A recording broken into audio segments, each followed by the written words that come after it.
বিএনপির কেন্দ্রীয় কমিটিতে স্থান পেয়েছেন চট্টগ্রামের ২৫ জন, যাতে নতুন মুখও আছেন কয়েকজন। তবে সেখানে কারো কারো স্থান পাওয়া নিয়ে ক্ষোভ রয়েছে মাঠ পর্যায়ের নেতাকর্মীদের। তাদের অভিযোগ, ত্যাগী নেতাদের অনেকেই যোগ্য পদ পাননি কেন্দ্রে। আবার নবগঠিত মহানগর কমিটিতে জ্যেষ্ঠতা লঙ্ঘনের অভিযোগও করেছেন কেউ কেউ। চট্টগ্রাম থেকে রনি দত্তের রিপোর্ট। সম্পাদক শামীমুর রহমান। শনিবার ঘোষণা করা হয়েছে বিএনপির কেন্দ্রীয় কমিটি। সেই সাথে ৫ বছর পর নতুন কমিটি পেয়েছে চট্টগ্রাম মহানগর বিএনপি। সহ সম্পাদক আইন বিষয়ক কেন্দ্রীয় কমিটিতে স্থান পেয়েছে চট্টগ্রামের ২৫ জন, যাতে রয়েছে কয়েকটি নতুন মুখও। এইসব নিয়ে ক্ষোভ রয়েছে কারো কারো। তাদের মতে, ত্যাগী নেতাদের সবাই কেন্দ্রে যথাযোগ্য পদ পাননি।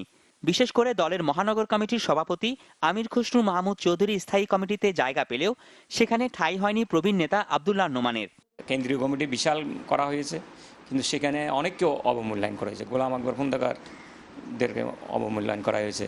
সেখানে নতুন নতুন কতগুলো মানুষকে আনে সদস্য করা হয়েছে, যাদের কোনো পরিচিতি নেই। সেখানে আব্দুল্লাহ নোমানকে অবমূল্যায়ন করা হয়েছে।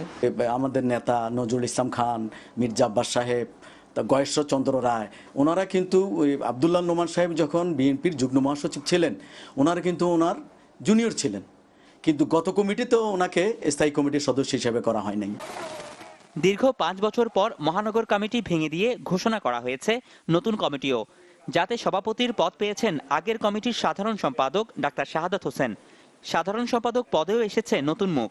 তবে এই কমিটিতে জ্যেষ্ঠতা লঙ্ঘনের অভিযোগ সাবেক এই নেতাদের। একটা স্ট্রং কমিটি যদি হয়, তাহলে সমস্ত আন্দোলন সংগ্রাম, নির্বাচন বা যে কোনো কিছু ফেস করার মতো সুযোগ থাকবে কমিটির। সেখান থেকে আপনার দৃষ্টি দিতে হবে ছাত্রদল যুব দলের কমিটি না হওয়ার মতো। মহানগরী বিএনপির মতো হতে হবে। এখন যাদেরকে করা হয়েছে তাদের ব্যাপারে আমি কোনো দ্বিমত করবো না। আরও পরীক্ষিত নেতা রয়েছেন যারা সিনিয়রিটি লঙ্ঘন করে যদি এটা করা হয় তাহলে সমন্বয় হবে না। অনেক সিনিয়র নেতা রয়েছেন যাদের ত্যাগ রয়েছে, তাদের যদি সমন্বয় না করে তারা তো অ্যাডজাস্ট করে কাজ করতে পারবে না। তবে তাদের আশা, নতুন মহানগর কমিটির নেতারা নবীন প্রবীণের সমন্বয়ে সামনের আন্দোলন সংগ্রামের উপযোগী করে পূর্ণাঙ্গ মহানগর কমিটি গঠন করবেন। রনি দত্ত, চ্যানেল 24, চট্টগ্রাম।